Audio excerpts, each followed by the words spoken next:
Rabat Hashem le Zohar ce matin, Parashat Bamidbar, Tahazé, dit Rabbi Shimon Bar Yochai, viens voir, Kivan de Barna Shavit Slota ki Gavnada, Bovada Bimilula. Une fois qu'une personne a fait la prière comme il faut, Bemilula, avec tout le mot qu'il faut, avec le bien articulé et bien prononcé, Vekashir Kishura di Yehuda, et il a fait le Yehud, il a fait cette union de Akadosh Baruch Hu avec la Shechina, comme nous disons, le Hada Hashem Baruch Hu ou Shrinte.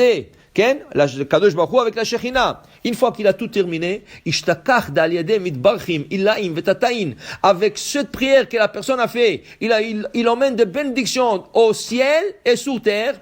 Keden, maintenant qu'il a fait la prière comme il faut, et il a emmené les bénédictions,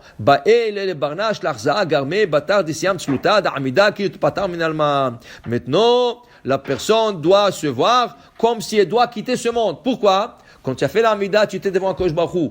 Akadosh Baruch Hu, c'est Elohim Chaim. C'est Dieu vivant, c'est la vie. Et quand tu recules, c'est comme si tu recules de la vie, dit Rabbi Shimon Bar Yochai. Maintenant, la personne doit faire semblant comme s'il va quitter ce monde. Comment il fait ça? En disant le Tahanoun. Et qu'est-ce qu'on dit du Tahanoun? Le David, Elecha Adonai, Nafshi Essa.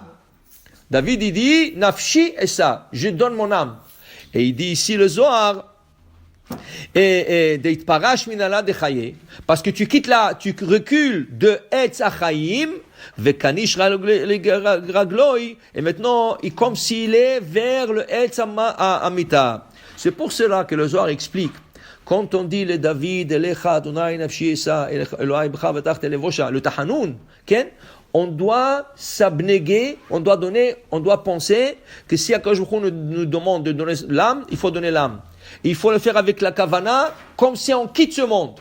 Et il dit le Zohar, celui qui fait ce mizmor, il ne fait pas cette kavana, hayav mita. Si tu fais le David, Elecha, Adonai, Shisa, et tu fais pas la kavana qu'il faut, hayav mita. Alors, dit le Rab Ben Ishchai, alors c'est dangereux de faire ce mizmor-là, sans kavana, c'est dangereux. Dit le Rab Ben Ishchai, c'est pour cela. Comment s'appelle cette mizmor? Dans la halacha, comment s'appelle cette mizmor? Nefilat apaim. Nefilat apaim. Pourquoi nefilat apaim? Parce que c'est comme on tombe en avant. Alors normalement, tu dois mettre ta tête sur le bras. Tu le mets sur le bras gauche et tu dois faire le David, Elecha Nafshi Isa.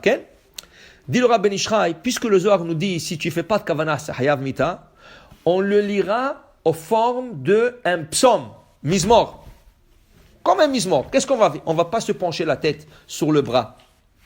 On s'assoit normalement et on lit ce mizmor. On essaye de se concentrer au maximum de son mizmor. On essaie de le faire avec beaucoup de kavana, beaucoup de ferveur.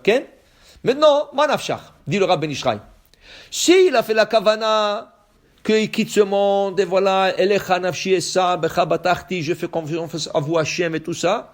Top, Metsuyan. Il n'a pas mis la tête sur le bras, c'est pas grave. Mais si tu n'as pas fait la kavana, alors qu'est-ce qu'on le dit? On te considère de dire ce mizmor comme un mizmor Tehillim. Il n'y a pas de mal de dire un mizmor Tehillim. Quand tu le lis comme Tehillim, quand tu lis comme Tehillim, il n'y a pas à faire la kavana comme tu quittes ce monde, tout ça. Tu le lis mizmor Tehillim normal. Dans ce cas, il n'y a pas de problème. Alors il dit ici, une personne doit beaucoup se concentrer sur ce mizmor. Ce mizmor est très important. Les Ashkenaz, par exemple, ils font le Nefilat Apaim avec la tête mise sur le bras. Il y en a qui disent, il faut pas le matin, il faut pas le mettre sur le bras où il y a le tefilim, il faut le mettre sur le bras droit. Il y en a qui... Donc, ça c'est une coutume ashkénaze. Pourquoi? Parce que les coutumes ashkénazes ne sont pas toutes basées sur la Kabbalah. Mais les coutumes séfarades, elles sont toutes basées sur la Kabbalah. Au moins 99%. Peut-être il y a une ou deux. Je vous donne un exemple. Pour un exemple comme ça, une sur 1000 exemples. Le loulav, par exemple. Quand on prend le loulav, le Shulchan Aruch dit, tu tournes pas aux quatre coins. Tu te mets en face de l'est et tu bouges le loulav. Il donne des directions est, ouest, nord, sud. Et tu bouges pas. Rien que tu diriges le loulav vers l'est, vers le est, vers le sud, nord et vers le sud. Tu bouges les mains, mais tu tournes pas. Vient le Harizal, le beau-père du Rabbi Yosef Karo, dit non. On doit se tourner vers la direction où on bouge le lave, et les directions ne sont pas pareilles. Les directions sont sud, nord, est, en haut, en bas, ouest. Okay? Qu'est-ce que nous faisons tous? On suit toujours le Shulchan Aruch. Mais quand il arrive aux paroles de Harizal, on suit le Harizal. Quand le Harizal disait quelque chose, pourquoi? Parce que le Harizal s'est dévoilé rien que les 2 dernières années de sa vie. Et le Shulchan Aruch, il a dit, si j'aurais su qu'est-ce qu'il dit, je l'aurais introduit dans le Shulchan Aruch. Mais le Shulchan Aruch était déjà écrit. Le Harizal a dévoilé des choses après.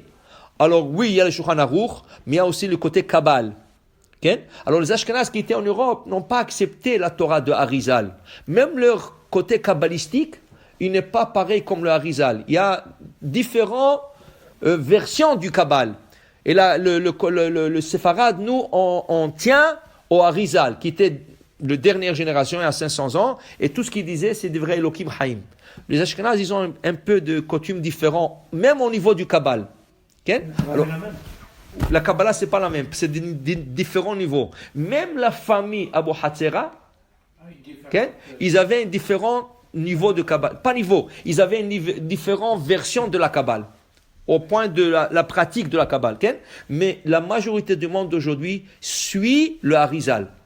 On dit tout ce qui est pas Harizal, on le suit pas. On le suit pas.